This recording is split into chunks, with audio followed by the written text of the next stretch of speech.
This is Green Tide Rising, a podcast following Latin America's green wave abortion rights movement. And how it's unveiling a blueprint for global reproductive freedom. I'm Monica Morales Garcia. And I'm Asha Dyer. Our first two episodes, we've given you a look into the green wave, the abortion rights movement that has been sweeping across Latin America and parts of the Caribbean. And we will get back to the stories of people working for reproductive liberation. But for this episode, we wanted to try something a little different. Because there's a giant elephant in the room, and it's always there when we talk about abortion and abortion policy. The silence is loud. Can you hear it? It kind of sounds like something I'd once heard Bell Hooks say, quoting author Pat Califia. There's something dissatisfying and dishonest about the way sex is talked about or hidden in daily life. It in fact makes every sexual choice a matter of morality. So we're going to talk about it. Sex. Get ready. I have been able to explore and experiment and be in a lot of spaces, polyamorous spaces, BDSM spaces. I have learned all about my sexuality. My name is Favianna Rodriguez, and I am an artist, an activist, and the daughter of immigrants. My parents are both from Peru. I was born in Oakland, California. It was the 80s. Favianna is a successful multi-hyphenate. Since she was 15, she's been in the fight for sexual liberation. And another thing you should know about her is she's a burner. And, Burning Man is the place I go to. I love doing all the fun things I could possibly do. And in 2018, Favianna met a fellow burner and fell in love. I met and fell in love with a man who was from Tanzania and from Ukraine. And it was somebody who, we had a great sexual dynamic. We dated for about a year, but I knew that this was not somebody that I could even think about having a long-term relationship with. She was having fun, taking ownership of her sexuality. She wasn't thinking of building a future with him or figuring out if their values aligned. Those are not things I was thinking about. And so I was learning about my sexuality and doing all these fun things, but sexuality is not the same as learning how to have relationships. I don't want to speak for everyone, but I know I've been there. There's no such thing as coming into the world fully realized, where you're ready to have loving, safe, sexually gratifying relationships. We're all just works in progress. Things get messy because life can be messy and unfair. We're born into systems, families, communities that are themselves suffering. So you don't have the best examples, and you make a few questionable choices. Sleep with people that aren't right for you and entertain flings that you should have shut down long ago. There can be some shame in that. I call it my dark side. It was actually a place where I felt a little shame sometimes about why I would get into situations that were just not aligned with all of these other spaces in my life. Her activism, art, and businesses, they were thriving. She was living out her dreams. But there was something about her romantic relationships that didn't perfectly click together like everything else. She credits a particular experience that helped her clear these blockages. It wasn't her first, not her second, but her third abortion that helped her do that. But more on that later. I think that particularly as Latinas, we've been really framed by this kind of threat of being called a puta, right? That's the worst thing, right? No te vistas como puta, don't look like a puta, don't dress like a puta, don't act like a puta. I know you know this, but in case you don't, puta means whore. And so this is what's always used to threaten us. And so what happens if we just lean into that and advocate for the rights to own our sexuality and do with it what we want? This is Juana Maria Rodriguez. She teaches at Berkeley. Juana has written a couple of books on Latina sexuality, longing, gestures, and putas. Sex makes people really uncomfortable. And, sex makes putas out of all of us. And those messages about sex, how to look, how to act, how much lipstick is too much lipstick, showed up for Favianna at an early age. When I was in Catholic school, the messages that I got about my body was that sex was bad. Sex in all forms was bad. Desire was bad. And for me, I was like the kid who tried so hard at school. But at the same time, when I would see all of these gang members who, were doing like not great things, but they were still very hot. And I would see these cholas, these women who were just flaunting their sexuality. And I wanted part of that. I wanted to express that. And clothing became her key to experimenting with looking hot and feeling sexy, even if it came at a cost. I would, try to dress different ways, but my mom would literally cut my clothes up when she didn't like what I was wearing. And I would take off with a boy I met, and she would follow me, and she would confront the boy. And this is also before we had cell phones. And so I would be on the phone in the middle of the night, and my mom would pick up the other side of the phone and say, "Who are you talking to?" It was a level of control that when I finally got a full ride to UC Berkeley and I was able to go to university, I chose to live in a Chicano co-ed co-op. I just felt I finally was no longer in the controlling home. We'll keep it PG here, but Favianna had fun. When I got to college and I had learned about safe sex, but I didn't have the skills to really navigate or even know what were healthy relationships. And in her third year of college, Favianna's artistic talents were noticed. She was invited to a very important meeting in Los Angeles. Everything in her life seemed good. And she even started dating a graffiti artist. And I was driving to LA to my first big opportunity as a young artist. And I was like, why am I nauseous? What's going on? And my body is feeling like something has taken over.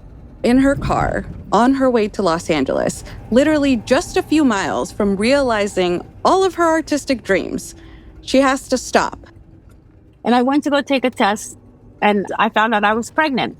And when I told him I got pregnant, he disappeared. The graffiti artist was gone. I didn't see him again. And so I had to figure out what to do. Favianna found her closest Planned Parenthood. And I was able to get my abortion. I knew I did not want to have a child. I was on my way to do the first thing that I really wanted to do was to be an artist. And I think it was traumatic for me because I had to do it alone. It was not traumatic for me because of the actual abortion. It was the abandonment.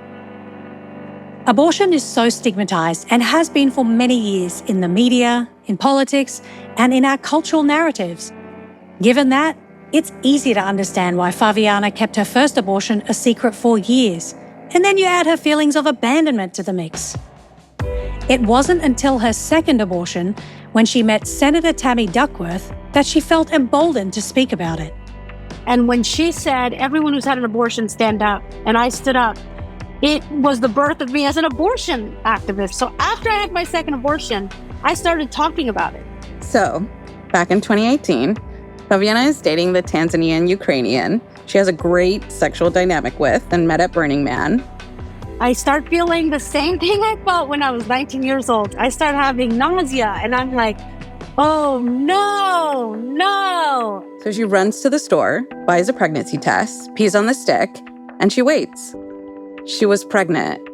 And I was like, damn it, like this is happening again. So she texts him. I said, I am pregnant. I need you to reply to me now. And he did not text me back, and he did not answer my call. And he disappeared. And the pain I felt was just like, wow, I am in my 40s now, and I am creating these situations in which I end up losing. And not just that, this is the third time, like something is happening.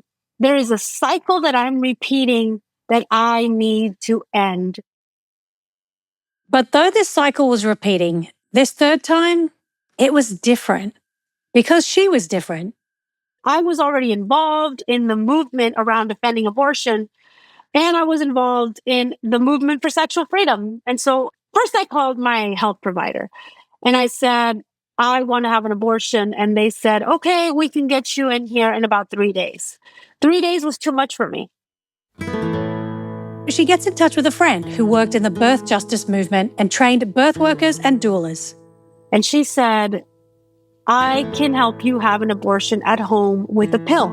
And that's how I decided that I wanted to have my self-managed abortion. That was the plan. In the comfort of her home, with friends by her side. No travel, no harassment, or shame being thrown at her from anti-choice protesters like how it happened during her second abortion. I had my friend here, and we had a beautiful ceremony. I chose the way of inserting the pill into my vagina. So I had to do it 3 times, the way she gave me instructions. And, I took a hot bath. She rubbed mugwort on my womb. She did with me many of her ancestral traditions that really helped me have a container where I could really think about this. And over that night, after I had put the pill in my vagina and allowed for the process to start, it was the night when I realized that I was carrying the trauma of my mother and of my grandmother. And I would say the pain of what I was experiencing, because I could feel my body fighting me. I could feel like my uterus hurting. I felt that something was happening and I was awake to experience it. And at that point, I understood my womb had been shut down. And so previous to that, I didn't think of my parts as a womb. I only thought of my parts as a vulva, a vagina, a place of pleasure. And to experience it helped me have clarity. This is Green Tide Rising. Don't go anywhere.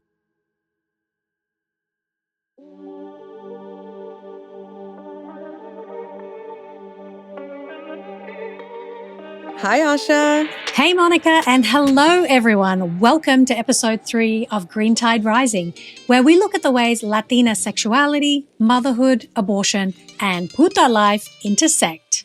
It felt important for us to deviate a little this episode because if we don't talk about the proverbial elephant in the room, sex, we would only be reinforcing the notion that sex for the sake of pleasure and the choice to have an abortion and not carry every pregnancy to term is somehow wrong.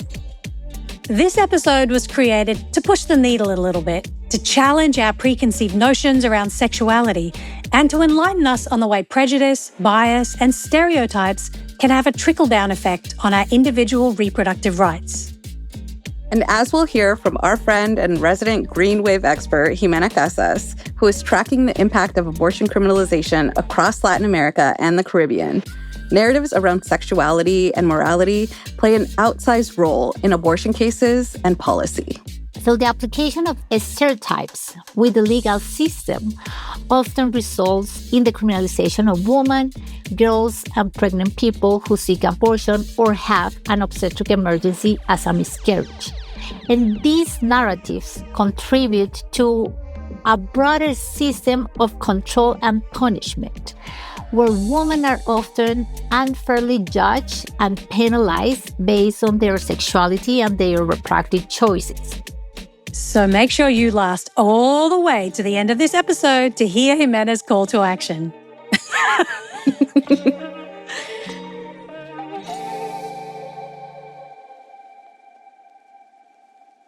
We are in an alarming moment in reproductive rights, particularly for Latinx women, girls, and people who can get pregnant. 6.7 million Latinas live in 26 states that have banned or will ban abortion. And over 3 million of us are living below the U.S. federal poverty line. But that's not all. According to Pew Research, US-born Latinas are more likely to say they face social pressures to get married, cook and clean in the home, and be beautiful. And that last part, the pressure to be beautiful, but not too beautiful, We will get to why that's particularly important for Latinas and how it's all connected. But as we've learned from Argentina and El Salvador, it's always poor women, Black women, brown women, Indigenous women, trans men, non-binary people, immigrants, teens, and people living with disabilities that are more likely to encounter compounding obstacles to abortion care and can be harmed as a result. Anti-abortion leaders are still working to restrict abortion access even further, and they're pushing for policies that'll make things significantly worse. A 150-year-old chastity law, the Comstock Act. The Comstock Act. The Comstock Act. The Comstock Act. The Comstock Act Could be used to limit access to abortion nationwide. Senator Smith. And among them is the Comstock Act, threatening the right to safe and legal abortions. Now, anti-abortion groups are seeking to overturn the Food and Drug Administration's approval of the pills used in medical abortions. You've probably heard about it.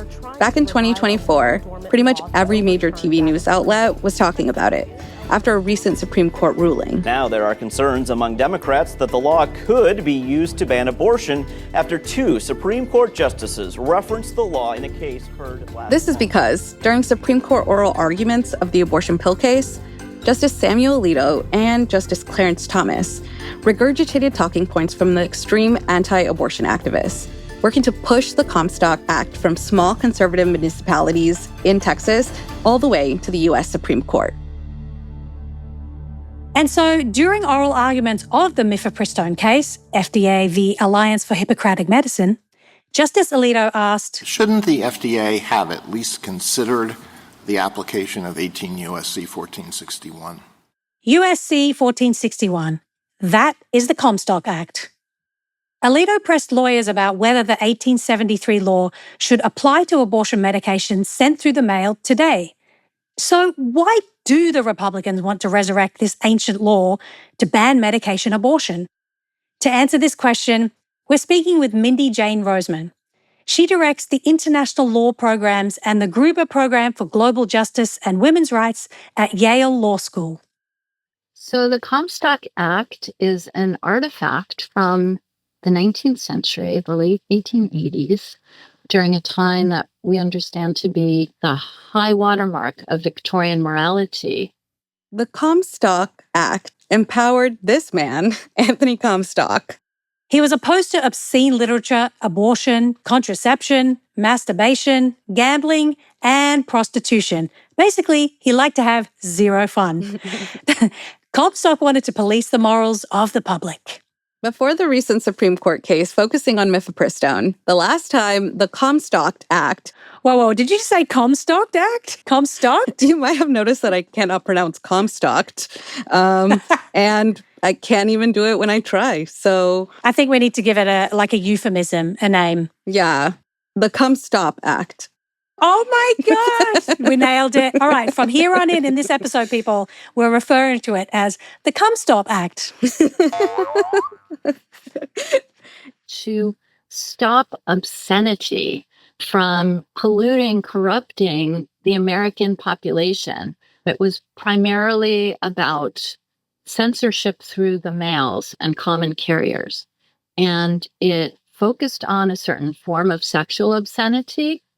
And it happened to mention that any device or information about contraception and abortion that came through the Postal Service or other common carriers was criminal. The last time the Comstock Act was talked about was the 1990s. And it was Colorado's first female elected representative, Democrat Pat Schroeder, who was trying to take action. Pat Schroeder had a bill to clean up the Comstock Act and remove the language around abortion. But that didn't happen. Instead, Mindy says, but they never moved forward because there was Roe. And there was a general popular understanding, we'll always have abortion. This is nutty. This is a quaint law.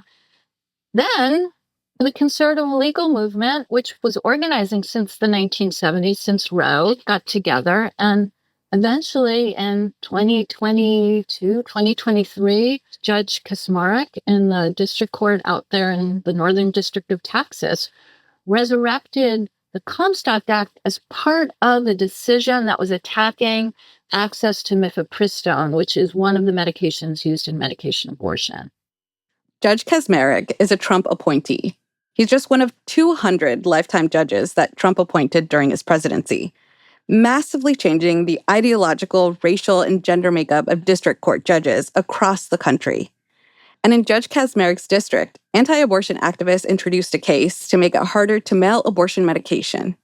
And the case went all the way up to the Supreme Court, exactly as they planned. The Supreme Court dismissed it on other grounds, did not rule on the validity of the Comstock Act. So they kicked it back down to the lower courts. But in his concurrence, Justice Thomas hinted at another way to make it happen. Basically, he was trying to tell the anti-abortion movement that they shouldn't give up. So here we have basically a loaded gun, the Comstock Act. It's got to go off. We know the gun is going to go off. It's only a matter of time until we see another major court case challenging the validity of access to medication abortion using the Comstock Act as a way to decimate what has become the most commonly used form of abortion in America today. So some advocates have been working to repeal Comstock, certainly raise public awareness about Comstock, because we believe most people would find this law reprehensible. And the candidate who wins this next election, they could determine whether the Comstock Act could be resurrected once again. To be determined. Policing of people's bodies is not new, and it's even older than the Comstock Act. Women's bodies and gender non-conforming bodies have been regulated and controlled for engaging in sex outside of the confines of a heterosexual reproductive marriage since patriarchy was invented. That sits at the pinnacle of the patriarchal conceptualization of what femininity and being a good woman is. And when the only options are good and bad, you can't be a person with nuance. You can't be complicated. And Western cultures tend to be extremely binary. So you're a male or you're female, you're good, you're bad. And the way in which femininity, being a good girl or a good woman, is performed in Western culture is by saying no to all forms of sex and sexuality. And some of that tension of being a respectable girl versus being a bad girl, you see it come out in culture. How to become a traditional wife. Number 1, embracing ultra-traditional gender roles into your marriage. I think it is you, the women, who have had the most diabolical lies told to you. Some of you may go on to lead successful careers in the world, but I would venture to guess that the majority of you are most excited about your marriage and the children you will bring into this world. Taylor Swift opens up to Barbara Walters about her good girl reputation. How to act like a soft girl. Smile often. Smiling and laughing is an important part of being a soft girl. Yeah, I'm not supposed to be here right now because I'm dressed like a hooker and none of you like me. And so bad girls are sexual and sexualized, and good girls aren't. And connected to that is motherhood, except for the only alleged immaculate conception. The only way there are new pregnancies in the world, it requires some form of sex. If you're a woman or a girl or a person with the capacity to become pregnant, and you do become pregnant, you are therefore a future mother. And if you're going to be a good mother, you're going to have that child. By the pregnancy to term, you're going to raise that child. Only bad mothers abandon their children. Only bad mothers want to terminate a pregnancy. And that's where sexuality, gender, and abortion align.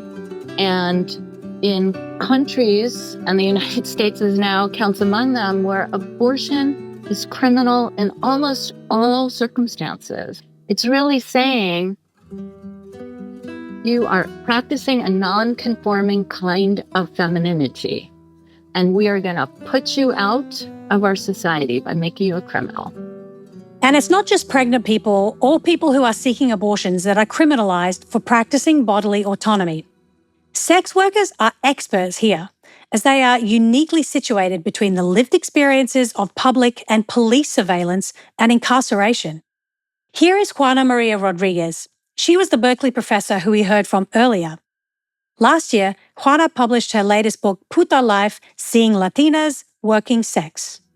And part of what I was trying to do in this book, Puta Life, was to get people to care about the criminalization of sex work. We consume a lot of sexual labor. We eat that stuff up. Some of it's legal, some of it's illegal. You know, when you're tipping a stripper, when you're watching porn, there's a zillion ways in which we consume sexual labor.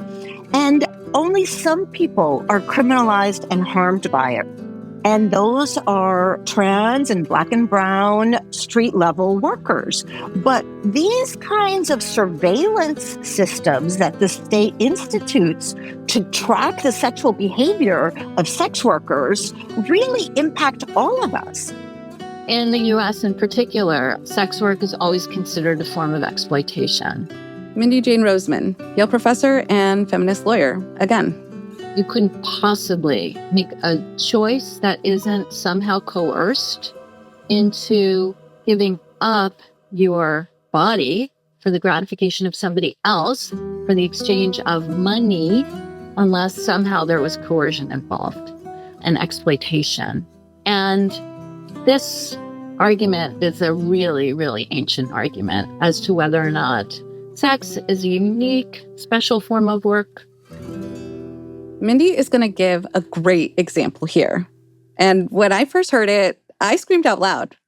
Whereas workers in Thailand shelling shrimp in industrial shrimp farms and the horrible conditions of labor, the terrible exploitation, the barely living wage that people make versus what you could earn if you just gave somebody a blowjob, pardon my frank speech.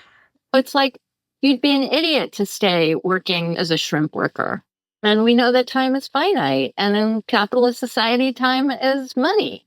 So it all connects. So there is good work and bad work. And then there are good girls and bad girls. And as you grow up, one day you have to make a choice. But Juana's book, Puta Life, confronts that idea by offering a history of Latina sex workers organizing since the 1870s in Mexico and Cuba. Their efforts can still be seen today in places like Mexico City, where sex work was decriminalized in 2019. So, looking through the archives, Juana came across sex workers advocating for themselves and complicating the binary.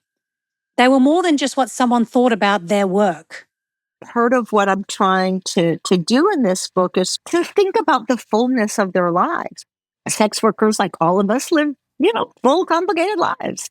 And yet they are always and only reduced to labor. And so part of what happens when you look at an archive is there's what you know, and there's everything you don't know. And in the 1870s, Maximiliano went to Mexico City as the first emperor. Fernando Maximiliano José María de Habsburg-Lorna, or Maxi, as his family called him, made lots of powerful enemies during his ill-fated attempt at conquering Mexico. It didn't last very long, but back in the late 1800s, the French tried to establish a monarchy in Mexico. Backed by Napoleon's French army, Maxi arrived in Mexico City with his wife, Carlotta. And he installed this system of surveillance where sex workers had to have their photograph taken and be registered in this book and be given this passbook, pretty much a license to work. So the registry where these photographs appeared of these sex workers was called Registro de Mujeres Públicas. And the photographs are really just stunning. And una mujer pública, a public woman, was a 19th century euphemism for a sex worker. But it wasn't that sex was illegal. It was considered a necessary evil, required to keep male sexuality deemed lascivious and at risk for perversions of all kinds, safe enough for the mujeres decentes, or the decent women. And mujeres decentes were the kind of women under the protection of a masculine authority, be it emperor, husband, father, or priest. These were women who could be entrusted to reproduce the respectable future citizens of the nation. And because there are only good girls and bad girls, in contrast to the mujeres decentes, there were mujeres públicas. I think there's really something about this public women, right? So they are women who are subject to the morality of the public. They are subject to the surveillance and the judgment of the public. And the sex workers in Cuba, they took the notion of public women to a whole new level. In 1888, I discovered that there was actually a political party of sex workers called Las Horizontales, right? The horizontal ones. And I love this name. And so they published several issues of a newspaper called La Cebolla, the onion.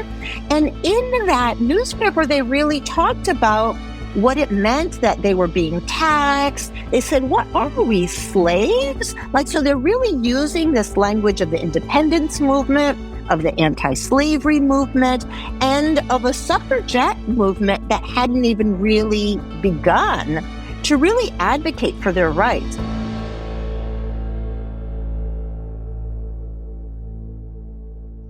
So, you could be santa and puta all at once. Love it. But transgressions of gender, sex, and sexuality, as well as binary norms, as we've learned, can be costly. People may judge you, punish you, or even criminalize you. So it's not unheard of to keep your head down and follow the rules to keep safe. But that wasn't really Favianna's style. Here is Favianna, the activist, artist, and businesswoman whose abortion stories we heard at the top of this episode. No matter how much my mother tried to control me and protect me and to ensure the values, especially the Catholicism that she grew up with, was embedded. Favianna was caught in a crossfire of contemporary sexual politics and Catholic traditions bolstered by Reagan's religious right. Her mother wanted her to pray to the Madonna, but Favianna wanted to dress like the one on MTV. You know, there was also American culture that I was exposed to, and in a place where I could exercise my freedom in a very different way than previous generations were able to do. So all of my empowerment as a young person, because my mom, she shaped me to be bold and empowered. Though Favianna's mother was strict about how Favianna dressed and who she spoke to, she also saw her mother being a fierce woman. So Favianna didn't get it. How could her mother be both this fierce businesswoman and also get mad at a piece of clothing? It felt like something was off. And I have very vivid memories when I was a child that she would sing to a boy and it would just really make me cry. And I did not know why. And it was a secret that she kept for 31 years. Favianna was 25 years old when she learned about her brother, Ricky, and her mother shared her secret. When my brother found us, he had no idea. Before I was born, when my mother migrated to the United States, she got into a relationship with an abusive man that she had met in Lima, that she was following, and she got pregnant. And she sought out support. Alone and in a new country, her mother found a Catholic hospital. And that Catholic hospital told her that she could offer her child to adoption, that she had that as an option and that she needed to carry her child to full term. So that's what she did. And she didn't really understand the language. She didn't have advocates at the time. She was with a partner who was very violent. And so in 1970, 8 years before I was born, she had my brother Ricky. And she was only able to hold him for a little bit before he got put in the adoption system. She went back to try to find him, to try to understand what her rights were, but he was already placed and he was gone. And then my grandmother, my paternal grandmother, was a maid in Lima for many years for a light-skinned Peruvian man, was married with his wife. And he had 3 kids with my grandmother, who was his domestic worker. 2 of them were twins, so she had 2 pregnancies. And one of them was my father. And when we're dealing with power dynamics like that, that is sexual assault. I saw my grandmother just deal with that in her remaining years. And I think what was hardest is that her twins were alcoholics. And actually, one of them was the father of my brother. So I would also learn that the father of my brother, of my mother's firstborn, was my alcoholic uncle, who I would always see in the street. I would see him in my home when he needed a place to, sleep. So I grew up with women whose wombs had been violated both by the men they were with, but also by the systems that they grew up in. But I now see today why my mother also behaved in the way that she did. And so I now understand why she needed to control me, because I was the child that was present. And my Afro-Peruvian grandmother and her mother were living in a culture in which people treated Afro-Peruvian women as workers who are to be dehumanized. And that is my lineage. And actually, I believe through my abortions, I've been able to heal this. And I recognize that I am the first in my lineage to be able to have a choice, and that I also have witnessed all of the aspects of what it means to not have access to abortion, to have to carry the term, and then to deal with those consequences for the rest of your life. And not just that, your children have to deal with that. I have to deal with that. And so, I just feel, for me, abortion is the ability to have full autonomy over my body, and especially around how I choose to build family. Judgment and shame are very real and powerful weapons. But if we lived in a world that wasn't led by patriarchal and puritanical notions about gender and reproduction, sexual freedom, bodily autonomy, and abortion rights wouldn't be so scandalous or taboo. It would be totally normal. As we heard briefly from our friend and Green Wave advocate Jimena Casas at the top of this episode, these negative stereotypes around sexuality and women's bodies especially show up in laws that end up punishing people with criminalization. So we clearly need more equitable and expansive policies around abortion and reproductive and sexual health. So Jimena, what can we do to achieve this? We also need to amplify the voices of those directly affected by these issues. Not only women, but also young women, LGBTQ individuals, and marginalized communities, so they can shift this narrative and influence the public perception. So important. And we also need to engage with the media and to promote a positive and accurate representation of gender and sexuality to shift these public perceptions around reproductive rights and abortion. So we have an idea of what needs to shift on an institutional level, but what about an individual level? Recognizing the important role that sexuality plays in our lives, in policy, and in culture involves kind of a deep internal reflection on our values and our empathy.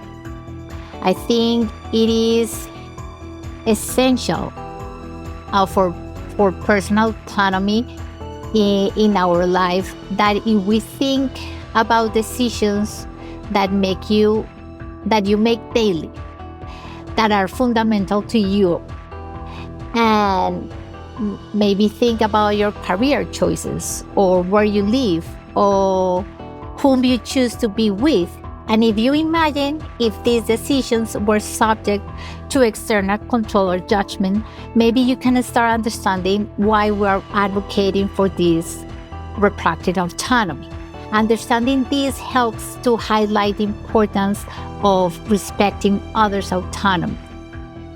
Thank you for listening to this episode. Next week, we head to Colombia to find out how they won a monumental court ruling on abortion rights, where they now have one of the most progressive policies in the world.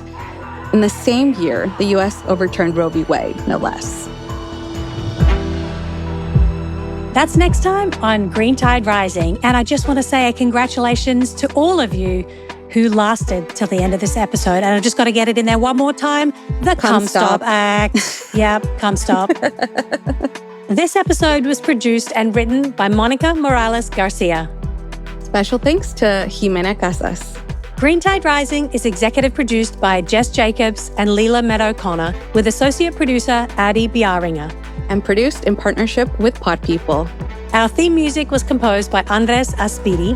I'm your host, Monica Morales Garcia. And I'm your host and executive producer, Asha Dyer.